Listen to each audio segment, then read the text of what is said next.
ভরত গোয়ালা, লক্ষণ গোয়ালা, বীর্য গোয়ালা, সাধু গোয়ালা, রাজু গোয়ালা সহ অন্যান্য অভিযুক্তরা সম্প্রতি গতকাল বিভিন্ন পত্রপত্রিকা এবং সোশ্যাল মিডিয়ায় প্রকাশ পেয়েছিল পুরনো পারিবারিক বিবাদকে কেন্দ্র করে বাচ্চু গোয়ালার উপর প্রাণঘাতী হামলা চালিয়েছিলেন তার প্রতিবেশীরা।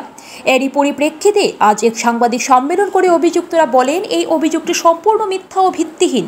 এদিন উল্টো পুরনো পারিবারিক বিবাদের জেরের কারণে ভরত গোয়ালার বাড়িতে ঢুকে রামপ্রীত গোয়ালা, বাচ্চু গোয়ালা, প্রকাশ গোয়ালা সহ অন্যান্য দুষ্কৃতীরা ধারালো অস্ত্রসহ লাঠি দিয়ে মহিলাসহ পরিবারের অন্যান্য সদস্যের উপর হামলা চালান। এতে তারা গুরুতরভাবে আহত হন।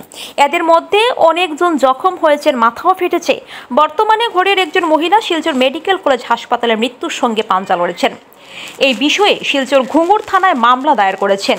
এর আগেও তারা এভাবে হামলা চালিয়েছিল বলে অভিযোগ করেন তারা। এদের মধ্যে একজন দুষ্কৃতী মামলার পরিপ্রেক্ষিতে জেল কেটেছিল।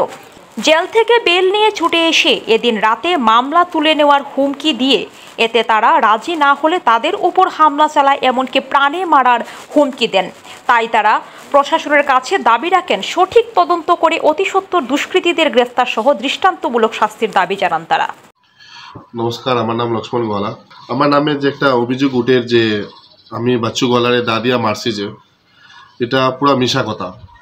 12 মে বাচ্চু গোয়ালার শালা আমার মামাই লাগে, তার নাম হইল রামপ্রীত গোয়ালা। তাদের নিজের ভাতিজারে দাদিয়া ছেদ মারছে। তাই ছেদ মারিয়া ঘুঙ্গুর থানা না কেস না দিয়া তাই গেছেন সদর কেস দেওয়ার। তে সদর থেকে ফোন আইসে ঘুঙ্গুরে কি ব্যাপার, তারা এখানে আইসে কেস দেওয়ার। তে ঘুঙ্গুর থানায় কইছে কি এত একটা দাদিয়া ছেদ মারিয়া একটা বাচ্চারে 12 বছরের বাচ্চারে মারিয়া হয়ে গেছে সদর কেস দেওয়ার।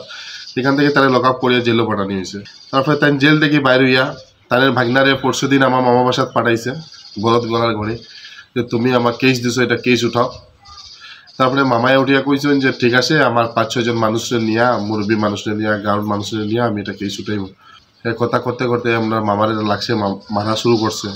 মামা তারা আটকে রাখছে, কইছে তোর মারে ডাকাইমু, তোর বাবারে ডাকাইমু, তারপরে তোরে সারমু। তারপরে তার ঘর থেকে সব হাতিয়ার, দা, বলম, লাঠি নিয়া যে লেডিস মানুষ, বাচ্চা, বুড়া সবরে মারছে। তারা 7 জন হসপিটালে যাইছে। তারা জিয়া না জিগাইয়া সব রে লেডিস, বাচ্চা, ছোট বড় সবরে মারা শুরু করছে।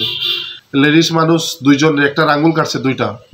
এটা 12 বছরের বাচ্চাদের লাঠি, তার মা নাই, তার লাঠি দিয়া পিটিত মারছে। তারপরে আমার মামারে মারছে 18টা সিলাই। তারপরে আমার মাসি গেছে বাসানির গ্রামের লাগা বাসা, তারে মারছে, তার মাথার মাঝে 12টা সিলাই। তারপরে তার ছেলে গেছে, তারে মাথাত মারছে বাড়ি, তার বাবারেও মারছে বাড়ি। তারা বহুত জন আছে, বাচ্চু গোয়ালা, মন্টু গোয়ালা, মিঠাই গোয়ালা, মানে তারা পুরো পরিবার মানে তারা জিয়া মারছে। তারা রাজু গোয়ালা। তারপরে মারপিটের মাঝে বাচ্চু গোয়ালারে কে মারছে এটা তো আমি কইতে পারতাম না। তারপরে তারা মামা আমার ফোন করিয়া কইছেন যে আপনাদের হসপিটাল আইয়া নেও। থানারে আমি ফোন মারছি, থানার গাড়ি যাইতে একটু লেট হয়েছে, আমি নিজে গেছি গাড়ি নিয়ে। তারপরে আপনার এনজিও আছে একটা, এনজিওর ছেলে আমার প্রেসিডেন্ট পাপ্পু যাদব মেহেরপুর থেকে, ও আইসি, আমিও গেছি, নিয়ে আমরা তারা হসপিটালাইজ করাইছি সবরে পেশেন্টে। তারপরে এখানে বাচ্চু গোয়ালারে আমি নিজে আমার বাইকে নিয়ে বইয়া আমি মেডিকেল করছি। এটা এখানে ঘুঙ্গুর থানার ইনচার্জ ম্যাডাম যে আসলো, তাই নিজে এখানে দাঁড়াইতে আসলো। তারা এখন আমার উপরে ইলজাম দিচ্ছে যে আমি বাচ্চু গোয়ালারে দাদিয়া সেট মারছি।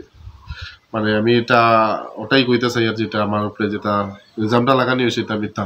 কোনো ব্যক্তি নাই। আর 2 নম্বর কথা, দাদা তারা উঠিয়া মানে যে ফট করিয়া কয় যে মানে লক্ষ্মণ গোয়ালা এরকম দল বল নিয়ে, দল বল আপনার তো একটা এনজিও, আপনার একটা গ্রুপ আছে।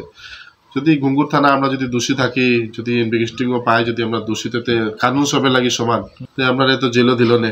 ঘুঙ্গুর থানা এখানে স্পটে আসলো এদিন।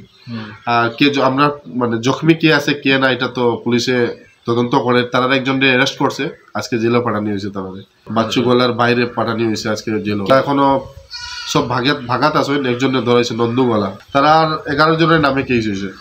আমরা প্রশাসনের উপরে বিশ্বাস আছে যে যেটা জিনিস সত্যি আছে এটা মানে ইনভেস্টিগেশন করিয়া যদি আমরা দোষী থাকি আমরা তারা সজা দেব, যে তারা যে দোষী আছে তারা